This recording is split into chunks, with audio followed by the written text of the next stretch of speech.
नमस्ते, Naina's veg किचनमध्ये तुमचं स्वागत आहे। आज आपण सोप्या पद्धतीने व्हेज फ्राईड राईस करणार आहोत रेडी मसाला वापरून।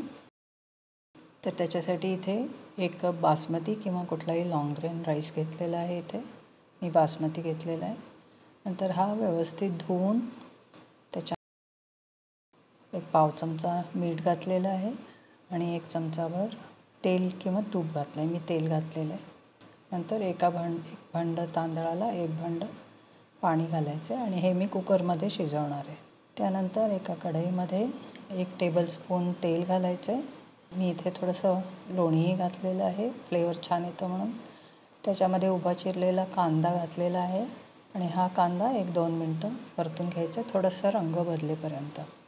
नंतर त्याच्यामध्ये आपल्या आवडीप्रमाणे भाज्या घालायच्या। मी इथे 3 रंगाचे ढोबळी मिरची घातलेली आहे, कोबी घातलेला आहे चिरलेला। त्यानंतर 1-2 टेबलस्पून फ्रोझन कॉर्न घातलेले आहेत, मक्याचे दाणे।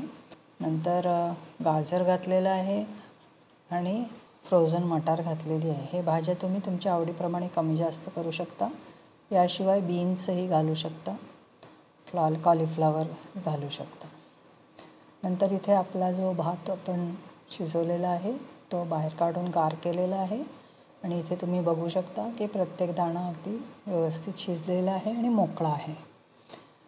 नंतर हे आपण आपल्या भाज्यांमध्ये घालून नंतर त्याच्यामध्ये 1 पाकीट चिंग्सचा शेजवान फ्राईड राईस मसाला घालते आहे मी इथे आणि हा मसाला 1 ते 1.25 भांड तांदळाच्या भाताला व्यवस्थित पुरतो।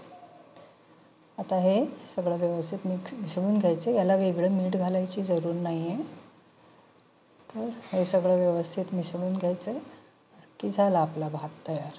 मिसळून झालं की तर हा भात तुम्ही व्हेज बॉल्सबरोबर, सॅलडबरोबर सर्व करू शकता। लंच बॉक्समध्ये पण चांगला राहतो। तर धन्यवाद हा व्हिडिओ बघितल्याबद्दल। लाईक करा, शेअर करा, कॉमेंट करा। सबस्क्राईब केलं नसेल तर सबस्क्राईब करा आणि बेल आयकॉन प्रेस करा। तर भेटू पुन्हा पुढच्या व्हिडिओच्या वेळेला।